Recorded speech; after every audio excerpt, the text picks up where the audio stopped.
Hey everybody, this is the YZ450FX. I'm in the Torquay map. This is where the bike is really comfortable. I'm going to take it up a trail here that I haven't been up for a few years. But the last time I was on it, I was like, this is probably not a 450 trail. Got a little wall hit right there. We'll just see how it does. I remember feeling like this was more of a two-stroke type trail, but I could be totally wrong. I mean, it's been a few years and memory might be fuzzy. The thing about these 450s is just that and I was just on a section of trail, and this is actually not bad right here, but I was on a section of trail maybe 45 minutes, an hour ago, where I was like, this bike is literally, this is exactly what the designers had in mind when they made this bike. And it's an eye-opening experience when you get on a trail like that. When you finally get, doesn't matter whether you're on a Sherco, 4-stroke, 2-stroke, whatever. When you get into a place where you're like, oh my gosh, this is exactly what the engineers and the manufacturer were thinking about when they made this bike. That's an amazing experience in and of itself, and I hope everybody gets to feel that on the bike that they own and that they're on, and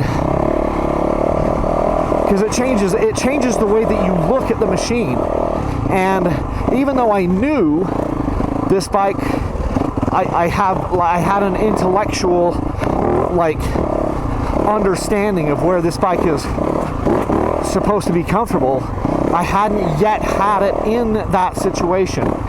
And now that I have had it in that situation, my view and my appreciation of this bike is altered, and my appreciation for it has increased. You know, okay, so this isn't the type of trail that it's designed for. No. It feels big and heavy.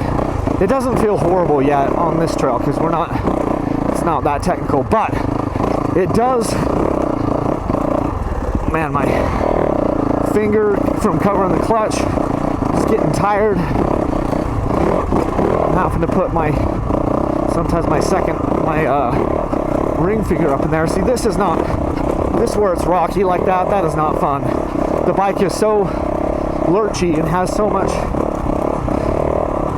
snap to that tire that it takes an incredible amount of throttle control.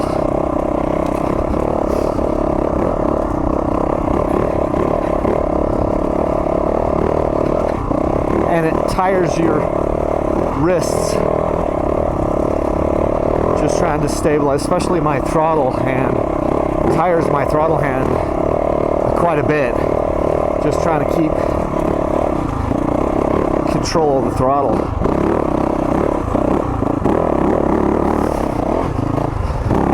But yeah, this is two-stroke terrain right here. We'll pop down a gear. Oh. This isn't the fun terrain to have a 450.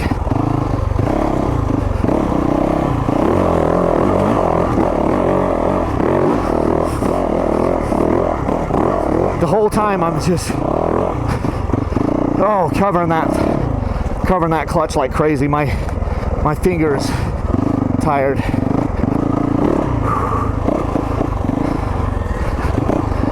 I mean, that isn't like super techy, but it's technical enough where you're just like, if you don't want to stall the bike, you got to be really pulling on that clutch, you know, riding it like a hydrostatic transmission a little bit. It's nice we got a little bit of a reprieve here for a sec.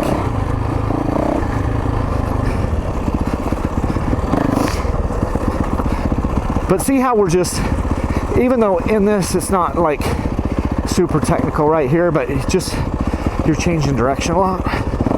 Oh, yep. I'm going downhill, stalled it downhill. Now, you could be like, well, that's because you're in third gear. Oh.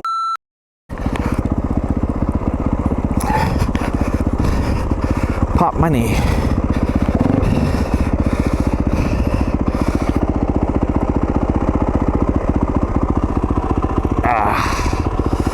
That didn't feel great. That was kind of scary. Like I just kind of put my knee out, put my foot down, and my knee kind of went pop. My left knee, that's the knee that I have not had ACL reconstruction. It just went pop. And I was like, oh, shizen. Did I just tear something? So I slowed down, stopped, just walked around a little bit. Doesn't feel like anything's wrong. But I'm gonna take it easy here. Now, I'm gonna head this thing back to the truck. I don't wanna, all of a sudden I'm just like, I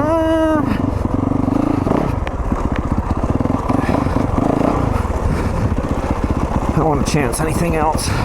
I think this trail, like I said, I haven't been on it for ages, but I think this trail is gonna punch me out over kind of by where my truck is anyway.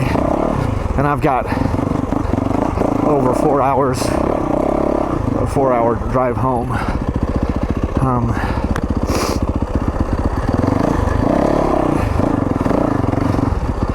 So we'll see. I mean, if that knee swells up or something,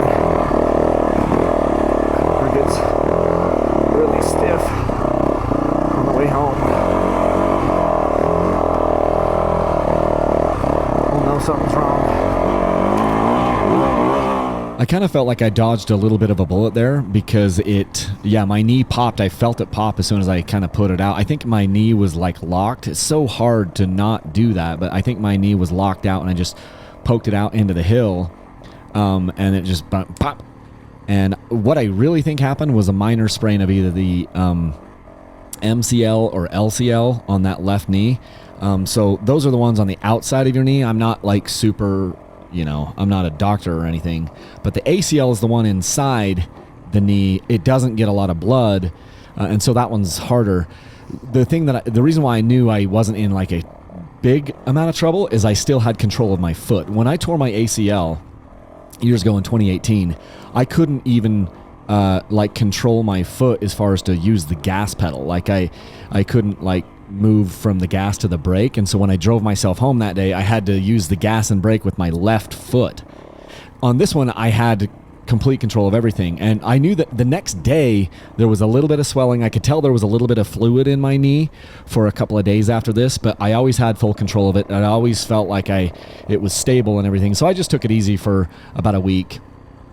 And it was good to go. By the time 2 weeks had gone by, I'd totally forgotten all about it.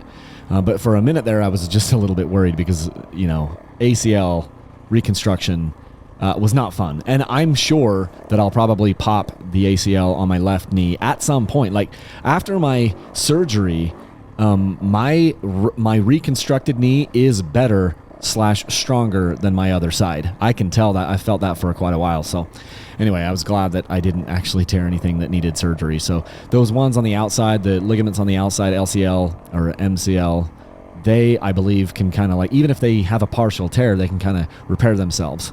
But not so much with the ACL, the one in the middle. So anyway, this was my last time on the bike. The bike is going to be given away to somebody. By the time this video comes out, it might already be in someone else's possession. So anyway, good times.